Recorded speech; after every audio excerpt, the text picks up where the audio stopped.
రాష్ట్ర వ్యాప్తంగా సంచలనం రేపినటువంటి కృష్ణలంక గాది సాయి కృష్ణ వ్యవహారంపై మొత్తానికి అధికారికంగా ఒక ప్రకటన విడుదలైంది. ముఖ్యంగా పోలీస్ యంత్రాంగం అడ్మిట్ చేసింది సాయి కృష్ణను. అవును, సాయి కృష్ణను చంపేశారు, సాయి కృష్ణది లాకప్ డెత్ అయింది.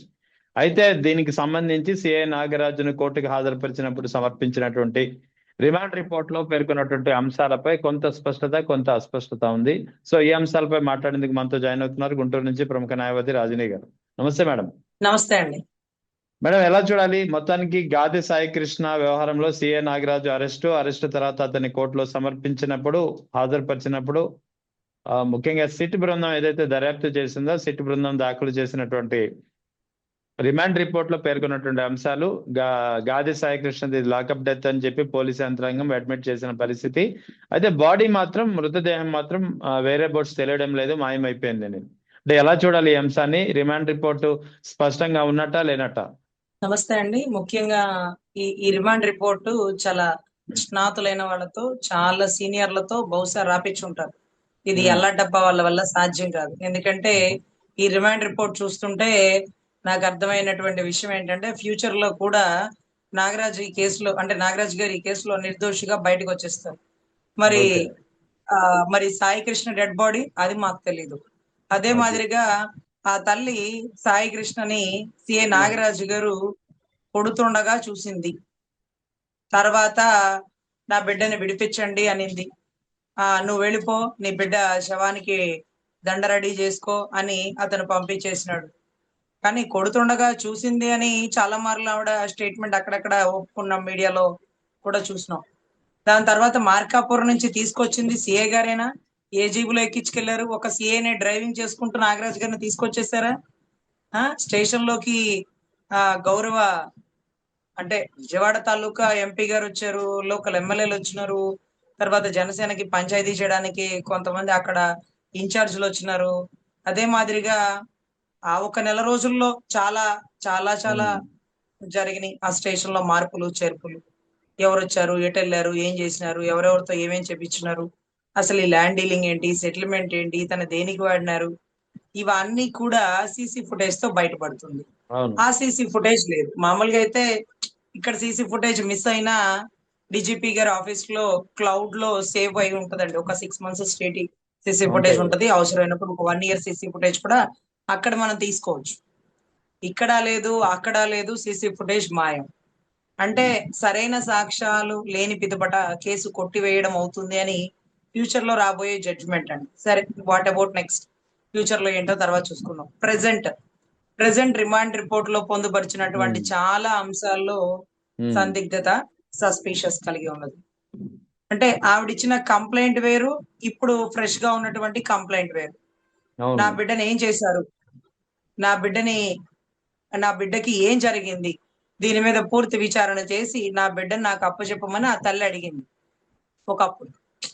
మనతో కూడా మీడియాలో మాట్లాడింది ఇక్కడ కూడా. కానీ ఇప్పుడు ఆ తల్లి నా కొడుకుని సిఐ నాగరాజు గారే కొట్టి కొట్టి చంపేసి ఉంటారు, సిఐ నాగరాజు గారే నా బిడ్డని ఏదో చేసేసినారు, సిఐ నాగరాజు గారు వల్లే నా బిడ్డ చనిపోయినాడు అంటూ నాగరాజు నాగరాజు నాగరాజు గారు అంటూ ఒక వ్యక్తినే ఈ కేసులో ఇరికించే ప్రయత్నం జరిగింది.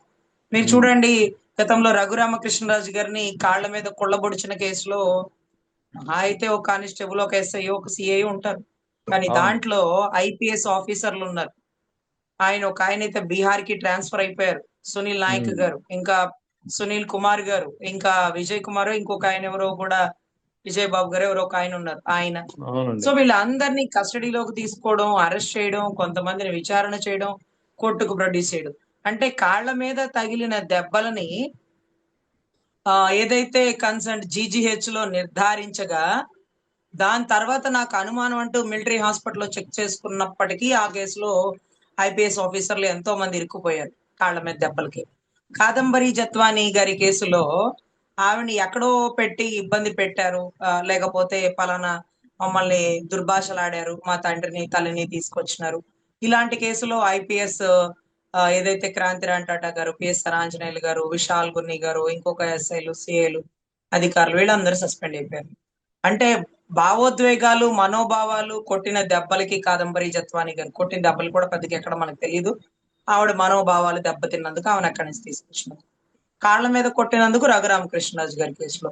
మరి ఇప్పుడు లాకప్ డెత్ కేసులో ఎంత సివియారిటీ ఉన్న కేసు అండి ఇది. అవును. Gade Vijayalakshmi versus state of Andhra Pradesh అనేటటువంటి ఒక గొప్ప ల్యాండ్ మార్క్ జడ్జిమెంట్ కాబోతుందేమో. ఎందుకంటే రెండు తెలుగు రాష్ట్రాల్లో ఎక్కడా కూడా లాకప్ డెత్ అనే పదాన్ని పరిభాషకు కూడా మీరు వినివిలేవు. ఎందుకంటే అది బీహార్, ఉత్తరప్రదేశ్ అక్కడెక్కడో జరిగేవి. ఇక్కడ ఎప్పుడు అలా జరగవు. కానీ ఇక్కడ ఒక్క సిఐ ఎలా చేసేస్తాడు? ఇందాక ఏదైతే గతంలో జడా శ్రావణ్ కుమార్ గారు చెప్పినట్టుగా హోటల్లో 302 రూమ్ నెంబర్ ఏవేవో చెప్పినారు. ఆర్టీసీ బస్ స్టాండ్ దగ్గర అని చెప్పినారు.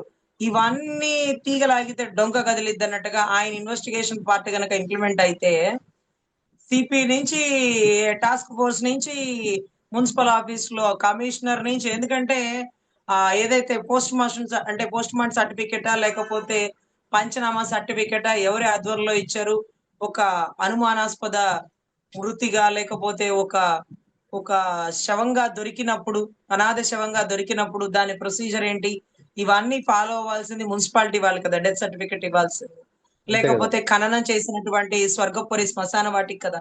సో ఇలా అందరూ ఇరుక్కునే పరిస్థితి. వీటన్నిటిలో అసలు జగన్ గారి చాలా ఆశ్చర్యం అండి. ఒక మెతుకు చూసి ఉడికిందా ఉడకలేదా అనేది ఒక తల్లి అన్నం వండుతూ ఎలా చెప్పేస్తుందో, ఆ కేసులో డీజీపీ, సిపి, అక్కడ ఉండే ఎస్పీలు, డిఎస్పీలు వీళ్ళందరూ బాధ్యులేనంటూ ఏకదం చెప్పేసి వెళ్ళిపోయినారు. అవును. ఇతను చెప్పింది చూస్తుంటే మొత్తం అందరూ ఇరుక్కుని పడిపోతారు.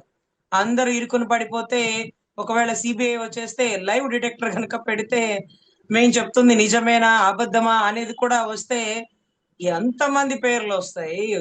హోమ్ మినిస్టర్ ని ఎవరు అండర్ కంట్రోల్లో వర్క్ చేస్తుంది? హోంశాఖ. పోలీసులు ఎవరు అండర్ కంట్రోల్లో వర్క్ చేస్తున్నారు? ఇవి కూడా తెర మీదకి వచ్చే అవకాశం ఉంటది.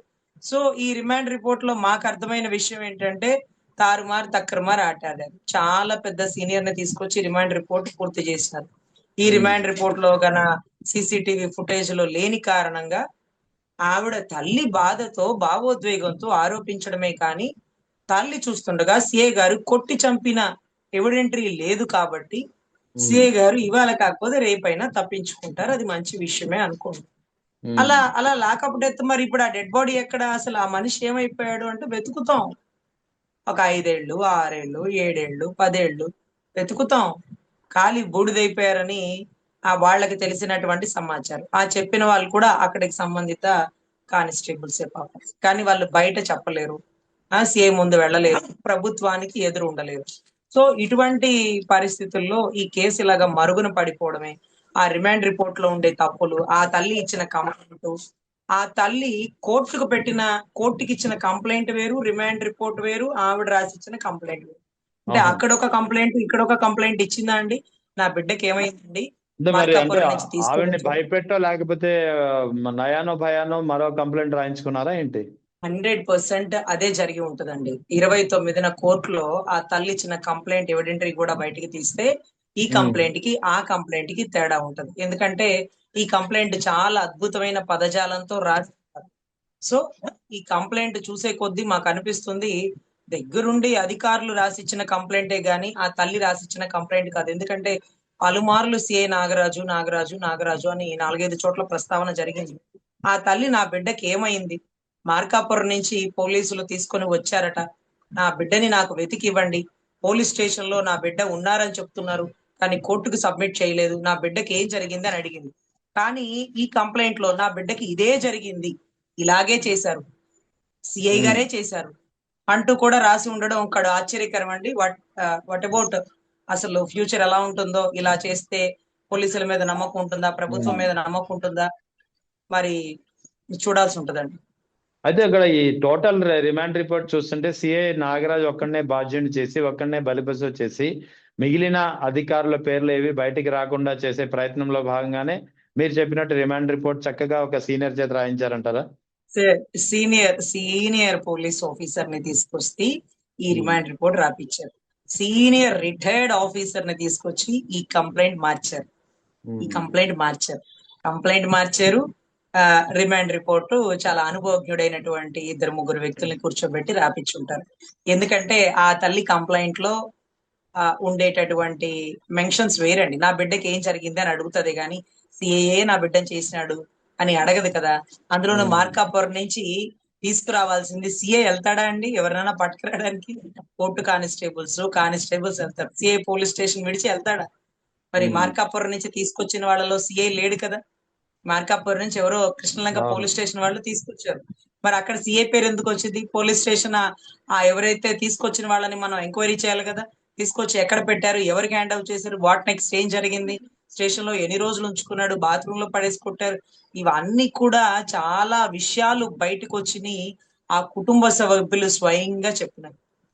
బాత్రూమ్ లో పడేసి కొడితే ఆ స్టేషన్ ఒక్కటే గొడ్డుపోయిందా అండి? కింద 2-3 ఎస్ఐలు ఉంటారు, పైన డిఎస్పీ వారంలో 2 సార్లు వచ్చి విజిట్ చేస్తుంటారు. అసలు సీసీ కెమెరా లేకుండా ఎలా వర్క్ చేసిందండి? ఇంకా కూడా గౌరవ సిట్ మనస్ఫూర్తిగా ఎంక్వైరీ చేయగలిగితే కృష్ణలంక పోలీస్ స్టేషన్ ఎదురుగా చాలా హోటల్స్, బిల్డింగ్స్ ఉంటాయి. సీసీ కెమెరా గనక కృష్ణలంక పోలీస్ స్టేషన్ ని ఫోకస్ చేసే సీసీ కెమెరాస్ కూడా ఉంటాయి. బహుశా అవి కూడా మాయం చేసేస్తారేమో. ఎందుకంటే కృష్ణలంక పోలీస్ స్టేషన్ వైపు చూపించే సీసీ కెమెరాలో ఎంతమంది ఎమ్మెల్యేలు బయటికి వెళ్ళారు, ఎంతమంది ఎంపీలు లోపలికి వెళ్తున్నారు, ఎవరెవరు పంచాయతీలు చేస్తున్నారు, ఏ అధికారి లోపలికి వెళ్ళాడు, అది అతను ఏ జిల్లా అధికారి, ఏ రాష్ట్రం నుంచి తీసుకొచ్చారు, అతను ఎవరు, ఇవన్నీ కూడా వస్తాయని 10 నెలల సీసీ ఫుటేజ్ తీసేసినారు సార్. దీనికి పూర్తిగా హోమ్ మినిస్టర్ గారు కూడా రెస్పాన్సిబిలిటీ. ఎందుకంటే ఆవిడ ఒక వీడియోలో చెప్పారు, ప్రతి police station under control of CC footage, under control of CC towers, ఇవన్నీ కూడా ఆవిడ చెప్పిన స్టేట్మెంట్లు. దానికి విరుద్ధంగా జరిగితే ఒక రోజు కరెంట్ పోతుందండి, 2 రోజు రిపేర్ వస్తుందండి, 3 రోజు ట్రాన్స్ఫార్మర్ పగిలిపోతుందండి. What about 4th day, 5th day, 6th day ఏం జరుగుతుంది? బాగు చేపించుకోవాలి కదా. ఇంతకీ ఆ పట్టమట పోలీస్ స్టేషన్ లో సోహెల్ తప్పించుకున్నాడు కదా, అక్కడ సీసీ ఫుటేజ్ అని ఉందా? అది కూడా మాయమా? గోవిందా గోవిందా అంటమే సార్.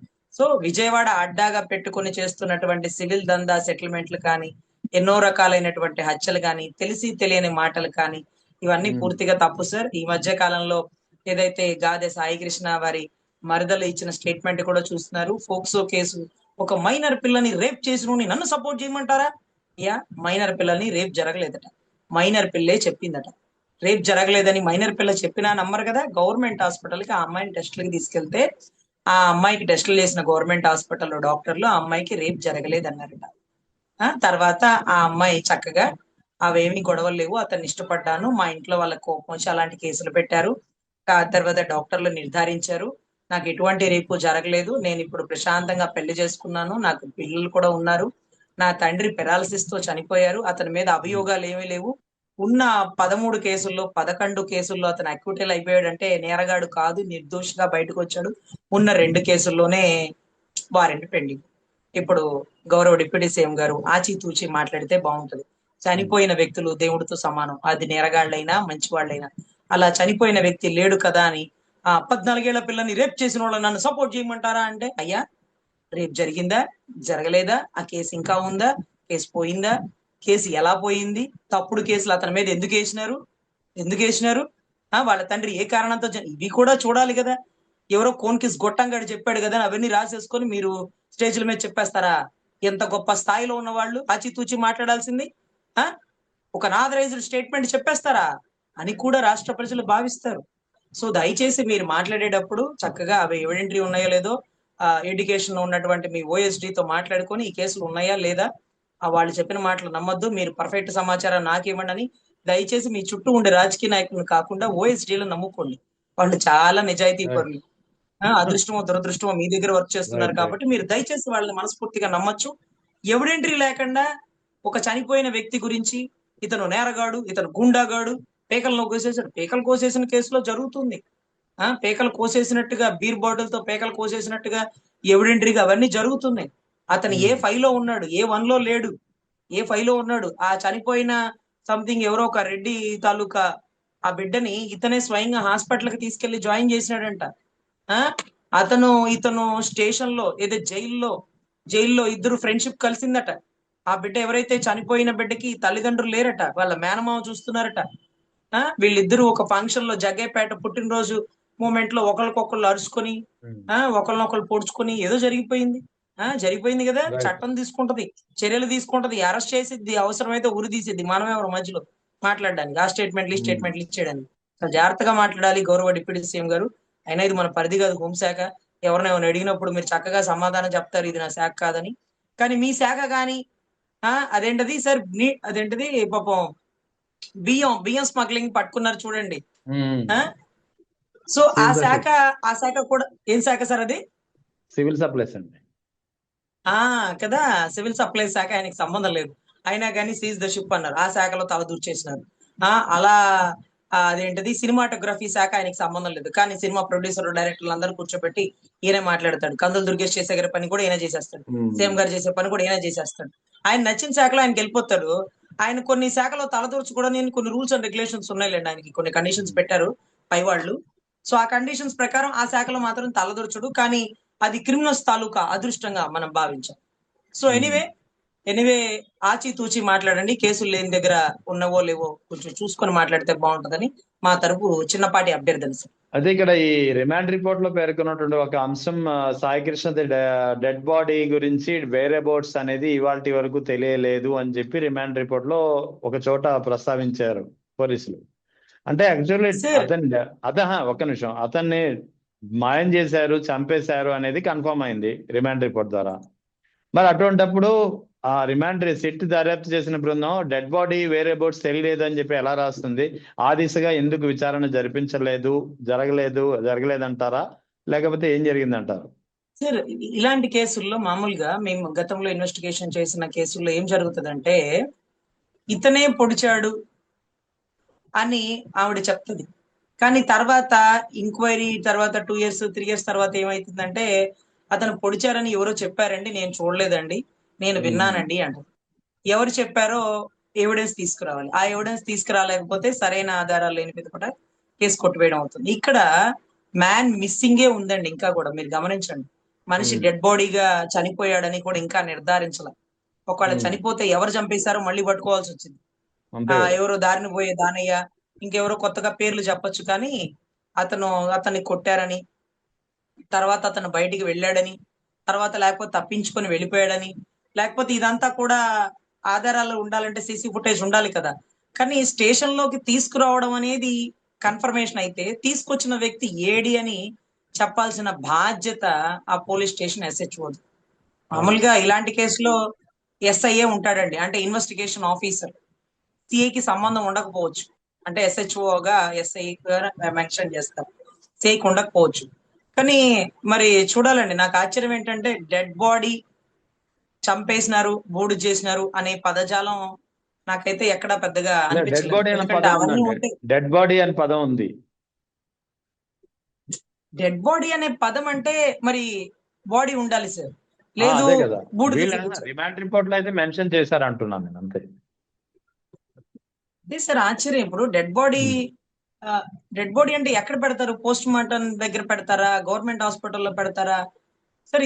ఇది అసలు 29 కోట్లోకి వెళ్ళాక జడ్జి గారు అడిగే ప్రశ్నలకి వీళ్ళు ఫస్ట్ చెప్పాల్సిన సమాధానం 29న నాకు చెప్తానన్నారు కదా కోర్టుకి, ఈ లోపే మీరు సిట్ వేసేసుకున్నారు, ఈ లోపే అతని మీద 302 కట్టేశారు, అతను ఒక్కడనే బాధ్యుడిని చేస్తారేంటి? నేను అడిగింది సిపిని కదా, కమిషనర్ ఆఫ్ పోలీస్ నేను అడిగా, ఏది మీ కస్టడీలో ఉన్న వ్యక్తిని ప్రొడ్యూస్ చేయండి అని. SHO సిఐనో కానిస్టేబుల్నో నేను అడగను. సో నేను ఎవరైతే సిపిని అడిగినో అతనే దోషి నా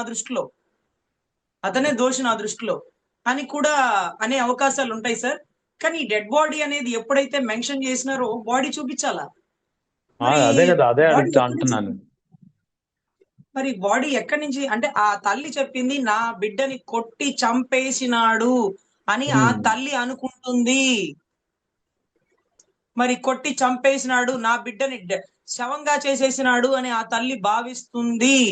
మరి అది ఎంతవరకు నిజం అనేది నెక్స్ట్, ఇది ఫస్ట్ ఛార్జ్ షీట్ అండి, ఫస్ట్ రిపోర్ట్ వేస్తారు, second charge sheet, third charge sheet, investigation part లో ఇది కాదు మళ్ళీ ఇంకొక కొత్తది, అలా చాలా మారుతూ ఉంటాయండి. ఈ వాళ్ళు ఉన్నది రేపు ఉండకపోవచ్చు, బహుశా వాళ్ళు ఎన్ని మెలికలు వేస్తారో, ఎవరెవరిని తప్పిస్తారో అనేది ఇంకా వేచి చూడాలి. ఓవరాల్ గా ఈ టోటల్ ఎపిసోడ్ లో ఈ రిమాండ్ రిపోర్ట్ బయటకు వచ్చిన తర్వాత, అంటే లాకప్ డెత్ అనేది కన్ఫర్మ్ అయిన తర్వాత, డెడ్ బాడీ మాయమైనది అంటే డిసప్పీరెన్స్ ఆర్ డిస్క్లోజర్ అని కూడా ఒకటి 2 చోట్ల ఉందండి. అంటే ఇది జరిగిన తర్వాత ఇది కూటమి ప్రభుత్వానికి, అంటే పోలీస్ యంత్రాంగం ఇంత అస్తవ్యస్తంగా ఉందా, ఇది కూటమి ప్రభుత్వంపై ఎలాంటి ప్రభావం చూపిస్తుందంటే ఏం చెప్తారు మీరు? సార్ ముఖ్యంగా డిఎస్సిలో పేపర్ లీక్ అయింది. వైజాగ్ స్టీల్ ప్లాంట్ లో క్వాలిటీ లేనిది ఇవ్వడం వల్ల సెంట్రల్ స్టేట్ కూడా ఇరుక్కునే పరిస్థితి ఉంది.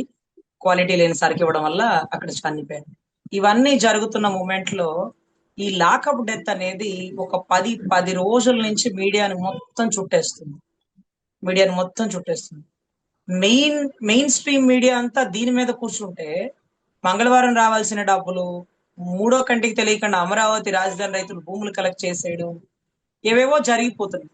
సో ఈ కేసు గురించి ఏం చెప్పమంటారు అంటే, అసలు ఎందుకు ఈ కేసు వచ్చిందో నాకే ఆశ్చర్యం సార్. పోలీసుడు తలుచుకుంటే మూడో కంటికి తెలియకుండా లేపి పక్కన పడేస్తాడు. ఆ అలాంటిది ఈ కేసులో ఈ సిఐ ఇరుక్కోవడం ఏంటో, ఈ లాకప్ డెత్ ఏంటో, మళ్ళా సీసీ కెమెరా లేకపోవడం ఏంటో, దీన్ని మేము తవ్వి తీయడం ఏంటో, దీని గురించి ఎక్కువ ఆలోచిస్తుంటే మాకు కూడా మైండ్ పోతుందండి. ఆ రిమాండ్ ఓకే. రిపోర్ట్ ఇప్పటికి 3 సార్లు చదివా. ఏది ఫస్టో ఏది లాస్టో నాకే అర్థం కావట్లా. ఆ తల్లి చెప్పింది మార్కాపురం నుంచి నా బిడ్డని తీసుకుని వెళ్ళిపోయారు. నా బిడ్డని పోలీస్ స్టేషన్ లో పెట్టారని చెప్తున్నారు. కానీ నా బిడ్డ పోలీస్ స్టేషన్ లో లేడు. నా బిడ్డ ఎక్కడున్నాడు? నా బిడ్డని ఏం చేశారు? దీనికి గల కారణాలు ఎవరైనా చట్టపరమైన చర్యలు తీసుకోండి అని. ఇక్కడ ఎక్కడ కూడా సిఐ నాగరాజు ఎతకొచ్చాడు, సిఐ నాగరాజు ఇంకోటి చేసినాడు అనేది ఆ కంప్లైంట్ లో ఉండదు. కంప్లైంట్ లో ఒక పర్టికులర్ పర్సన్ నే పెట్టడానికి వీల్లేదు. ఒక పెద్ద వీల్లేదు. వ్యవస్థను పెడతారు. అంటే ఒక సర్వేయర్ గనక సర్వే చేయకపోతే నేను చెప్పినట్టుగా అక్కడ ఎంఆర్ఓని, ఆర్డీఓని, జాయింట్ కలెక్టర్ని, ప్రిన్సిపల్ సెక్రటరీని అందరినీ బాధ్యులు చేస్తారు. ఇక్కడ బిడ్డ మిస్ అయిపోయాడు అంటే ఇతను ఒక్కడే కాదండి. డిఎస్పీని, సిపిని, డిఐజీని, డీజీపీని ఇంతమందిని పార్టీగా చేస్తారు. ఇక్కడ నా బిడ్డకి ఏం జరిగింది? మార్కాపురం నుంచి తీసుకొచ్చారు. ఏమయ్యాడు నా బిడ్డ? స్టేషన్ లో లేడు. ఇది కదా కంప్లైంట్. సిఏ నాగరాజు నా బిడ్డని కొట్టాడు. కొట్టి కింద అరుపులు వినిపించినాయి. సిఏ నాగరాజు ఏం చేసినాడు? ఏంటి సిఏ నాగరాజు చుట్టూ కథ అంతా తిరుగుతా ఉంది.